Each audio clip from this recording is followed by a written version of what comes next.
মুবারক। কি আনছো তোমরা আবার?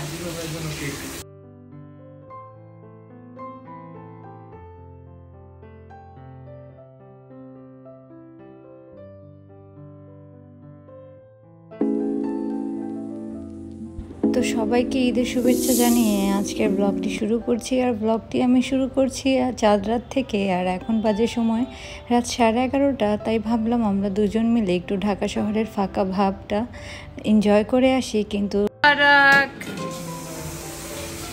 কি আনছো তোমরা আবার? দুলাভাইয়ের জন্য কেক। আজকে আবার দুলাভাইয়ের বার্থডে।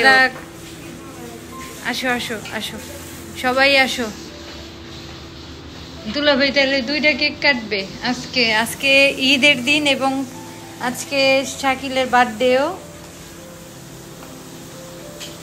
তো শালা শালি দুলাভাইয়ের জন্য কেক নিয়ে আসছে।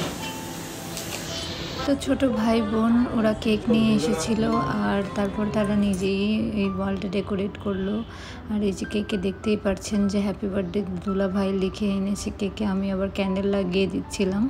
তো আজকে মূলত হচ্ছে ঈদ এবং আমার হাজব্যান্ডের বার্থডে দুইটাই। সো আজকে সেলিব্রেশন ডাবল হবে। হ্যাঁ, সেটাই ভাবছিলাম আমরা সবাই যে এমন একটা দিনের মধ্যে তোমার বার্থডে পড়েছে, খুবই লাকি তুমি। যাই হোক, তো আমি আবার সামনে চলে আসি। ব্যাকগ্রাউন্ডের পিছনে নাফিসকে বলছিলাম যে আমাকে ভিডিও করে দাও। যদিও আমি জানি না কেন আমি একটু শারীরিকভাবে অসুস্থ থাকার ফলে যে মেডিসিনগুলো আমি নিচ্ছিলাম সেগুলো খাওয়ার পরে আমি দিনে দিনে কেন যেন মোটা হয়ে যাচ্ছিলাম। তো অনেক মোটা হয়ে গেছি আমি, সেটাও বুঝতে পারছি, জানি না কেন। বাট শুকিয়ে যাব ইনশাল্লাহ। খুব দ্রুত আমি শুকানোর জার্নি শুরু করব। তো সেই জার্নি আমি আপনাদের মাঝেও শেয়ার করব আশা করি। তো আমি সবাইকে ডাকছিলাম যে আমি একা দাঁড়িয়ে আছি, তোমরা আসছো না কেন? তো তারপরে আবার আমার ছোটো বোন আমাকে জয়েন করলো। ছোটো ভাইকে পাশ থেকে ডাকছিলাম যে তুমিও আসো। নাফিস তো ক্যামেরা ধরে রেখেছিল, এর জন্য ও আসতে পারছিল না ভিডিওতে। তারপরে আবার হচ্ছে এতক্ষণ আমরা এই রুমে ছিলাম। তো হাজব্যান্ড ছিল, হাজব্যান্ডের রুমে রেডি হচ্ছিল। তো আমি তারপরে আবার তাকে নেওয়ার জন্য চলে আসি যে চলো এখন তোমার আমাদের সাথে ওই সামনের রুমের দিকে যেতে হবে। তো আবার রেডি হয়ে আসলো। আসার পরে যাচ্ছিলাম আমরা একসাথেই। তো ও মূলত আসলে সারপ্রাইজ এইসব বা বার্থডে সেলিব্রেশন এইসব জিনিসপত্র একদমই অপছন্দ করে। যদিও আমি প্রতি বছরই কিছু না কিছু, সবসময় যত বছর যাবত ওর সাথে আমার পরিচয়, প্রায় 7-8 বছর যাবত ওর সাথে আমার পরিচয়, প্রতি বছরই আমি ওকে সারপ্রাইজ দিই কোনো না কোনো ওয়েতে। এবছর আমারও ইচ্ছা খুব একটা ছিল না, যদিও তারপরেও সামহাও হয়ে গিয়েছে। আর যদি না করতাম তাহলে হয়তো নিজের কাছে এই বিষয়টা ইনকমপ্লিট মনে হতো, যেন কোনো কিছু মিসিং হয়ে গেছে। এই চিন্তা ভাবনা করে ভাবলাম যে না, ছোটোখাটোভাবে ঘরোয়াভাবে আমরা আজকে কেকটা বাসায় কাটি। আর আরেকটা কেক আমরা ইনশাল্লাহ বার্থডের জন্য ডিনারে যাব স্পেশাল রাতে, সেই ডিনারের ওখানে রেস্টুরেন্টে কাটবো। সো এই চিন্তাভাবনা করে সবাই সামনের দিকে আসছিলাম। আর আমি কেকের পাশ থেকে চারপাশে যে পলিটা লাগানো থাকে সেটা সুন্দর করে রিমুভ করে শাশুড়ি মার হাতে দিয়ে দিলাম। আর শাশুড়ি মা যদিও আমার ক্যামেরার সামনে আসেন, আপনারা সবাই জানেন, আর সে একটু ধার্মিক মানুষ, আর তার জন্য সবাই অনেক বেশি দোয়া করবেন। সে খুবই ভালো মনের মানুষ। আর এরকম একজন শাশুড়ি এবং এরকম একজন ফ্যামিলি, আমার ইনলস, এটা পেয়ে আমি খুবই ভাগ্যবতী মনে করি নিজেকে। আর মানে তাদের মতো মানুষ হয় না, তারা সবাই খুবই অনেক ভালো। তো আমরা আমি, আমার হাজব্যান্ড এবং আমার 2 ভাই বোন মিলে কেক কাটছিলাম। কেক কেটে তারপরে কেক সবাইকে খাওয়াই দেওয়ার পালা। বার্থডে বয়ই সবাইকে কেক খাওয়াবে। তো শুরুতে আমাকে কেক খাইয়ে দিল, তারপর আমি আবার তাকে খাইয়ে দিলাম। তো এভাবে একে একে করে সবাইকে কেক খাওয়ানোর পরে আমরা দ্রুতই চলে যাব হচ্ছে রেস্টুরেন্টে। তবে আজকে রেস্টুরেন্ট চুজ করেছিলাম আমি এক জায়গায় ফার্স্টে, কিন্তু সেখানে দুর্ভাগ্যবশত হবে কি না জানি না। তার আগে আমরা লাঞ্চটা সেরে নিই। তো লাঞ্চে আজকে তেমন একটা বেশি কিছু ছিল না, খুব সিম্পলভাবেই রাখা ট্রাই করেছি, কারণ রোজার পরে খাওয়া দাওয়া একদমই করা যায় না বললেই চলে, এই চিন্তাভাবনা করেই আমাদের সকল আয়োজন। আর আজকে ঈদের দিন আমরা বেশি কিছু করিনি, কারণ সারা মাস রোজা রাখার পরে এত কিছু আসলে খাওয়া যায় না। এই চিন্তা ভাবনা করে খুব সিম্পলভাবেই আজকের আয়োজন রেখেছি, যেমন মুরগির ঝাল ফ্রাই, আর এখানে বিফ ভুনা, আপনারা দেখতেই পাচ্ছেন। বিফ তো সবারই খুব পছন্দ। এখানে রাইস আছে, সাদা পোলাও, আর সাথে কালকে চাঁদ রাতের দিন আমি করেছিলাম, আপনারা দেখেছেন যে জর্দা সেমাইটা আমি রান্না করেছিলাম, খুবই টেস্ট হয়েছে। আর ওখানে আরও 2 ধরনের সেমাই আছে, একটা হচ্ছে দুধের সেমাই আর এখানে এটা হচ্ছে গুড়ের ক্ষীর। এটা আমাদের বাসার সবাই পছন্দ করে। তো এই হচ্ছে আমাদের সকল আয়োজন আজকের টেবিলের। এখন আমরা দুপুরের লাঞ্চটা সেরে, আজকে আবার আরেকটা ওকেশন আছে, আজকে আবার আমার হাজব্যান্ডের বার্থডেও। তো আমরা সন্ধ্যার পর ইনশাল্লাহ ডিনারটা বাইরে কোথাও করব। তো কি করি সেগুলো আপনারা দেখতেই থাকুন, সাথেই থাকুন। সো আজকে এখন লাঞ্চটা আমরা সেরে নিই। লাঞ্চ শেষ হওয়ার পর সর্বপ্রথমে শাশুড়ি মার পায়ে ধরে সালাম করি, সালামের জন্য ঈদ।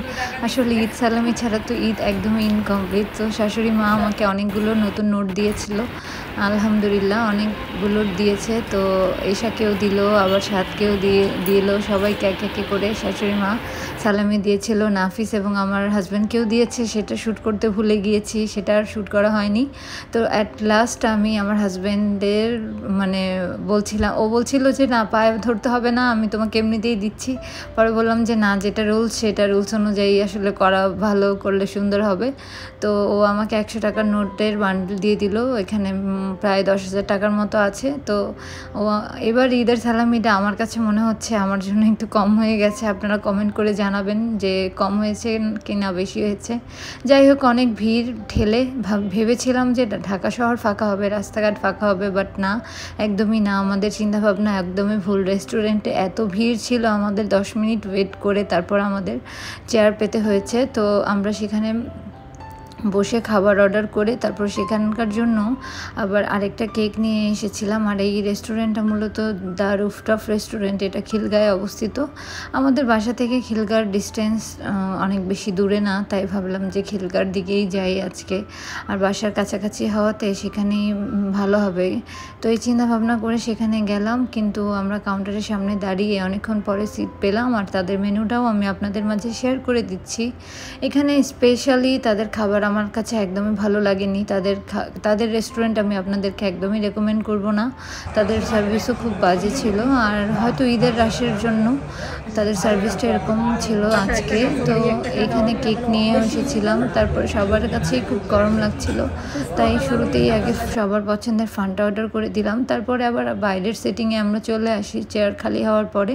এটা একটা রুফটপ বেসড রেস্টুরেন্ট। তো বাইরে এসে আমার হাজব্যান্ডের জন্য আমি যে গিফট কিনেছি ওর বার্থডে উপলক্ষে, সেটা আমি তাকে আগে বুঝিয়ে দিচ্ছিলাম। তো আমি আপনাদের মাঝেও শেয়ার করছি, ওর জন্য আমি এবার বেশি কিছু কিনতে পারিনি, একটা ব্রেসলেট কিনেছি জাস্ট।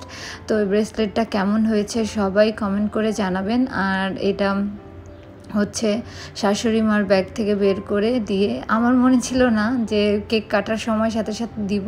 তো শাশুড়ি মা আবার ব্যাগে করে নিয়ে এসেছে, খুব ভালো একটা কাজ করেছে। তো আমি আবার ওর হাতে পরিয়ে দিচ্ছিলাম সুন্দর মতো করে। ব্রেসলেটটা আমার কাছে অনেক ভালো লেগেছে, আর ওর হাতেও মানিয়েছিল মাশাল্লাহ ব্রেসলেটটা। তো ব্রেসলেটটা কেমন হয়েছে আপনারা কমেন্ট করে জানাবেন। আর আমি নিজের হাতেই, যেহেতু নিজে গিফট করেছি, নিজের হাতেই ব্রেসলেটটা পরিয়ে দিচ্ছিলাম। তো এই হচ্ছে ব্রেসলেটের ওভারঅল লুক, আপনারাই কমেন্ট করে জানাবেন কেমন হয়েছে। আর তারপরে এখানেই আমাদের ব্লগটা শেষ হবে আজকে। তো আজকের ব্লগটি ভালো লাগলে অবশ্যই আপনারা কমেন্ট করে জানাবেন এবং লাইক কমেন্ট শেয়ার করতে একদমই ভুলবেন না। তো রেস্টুরেন্টের নিচেই পথেই ফ্লাওয়ারের শপ ছিল। তো আমাকে ফ্লাওয়ার অফার করলো, আমি আর না করলাম না, কারণ ফ্লাওয়ার আমার খুবই পছন্দ। তো আমি বললাম যে বাসার রুমের জন্য ফ্লাওয়ার নিয়ে যাই, রুমের মধ্যে রাখলে মানে আমার কাছে আর্টিফিশিয়াল ফ্লাওয়ারের চেয়ে ন্যাচারাল ফ্লাওয়ারটা খুব পছন্দ। আর রজনীগন্ধার স্মেলটা আমার কাছে অনেক ভালো লাগে, তাই বললাম যে আমাকে কয়েকটা রজনীগন্ধার স্টিক কিনে দাও। তো বেছে বেছে নিচ্ছিল যেগুলো একদম এখনও ফোটা বাকি আছে, কিছু কিছু ফুল, সেই স্টিকগুলো বেছে বেছে নিচ্ছিল। আর এখানে আমি দেখছিলাম যে আসলে ফ্লাওয়ার শপের মধ্যে আরও কী কী ভ্যারাইটিসের ফ্লাওয়ার আছে। এখানে অনেক টাইপের বিদেশি ফুলও দেখছিলাম, অনেক সুন্দর সুন্দর। আর ফুল তো অনেক এক্সপেন্সিভ, জানি না 2 দিনের বেশি একটা ফুল থাকে না, বাট তারপরেও ফুলের প্রাইস এত বেশি কেন। আর আমাদের দেশে ফ্লাওয়ারের প্রাইসটা অন্য দেশের তুলনায় একটু বেশি আমার কাছে মনে হয়। তো এখানে আমি কতগুলো রজনীগন্ধার স্টিক নিয়ে নিলাম। তো তারপরে আবার আমি ভাবলাম যে এটার মাঝখানে রাখার জন্য বাইরের বিদেশি জিপসি ফুল নিয়ে নেই। তারপরে আবার হাজব্যান্ড একটা গোলাপও গিফট করে ফেললো। সব মিলিয়ে অনেক খুশি। তো এই হচ্ছে আরেকটা সেকেন্ড কেক, যেটা কাটার ইয়েটা আমি আর শ্যুট করিনি।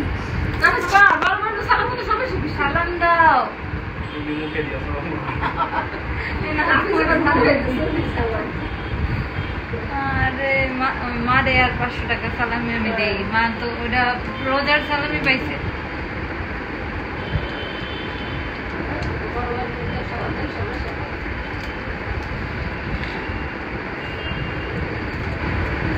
মা এই যে আপনার ঈদের সালামি, এটা আমি বলে রাখবো।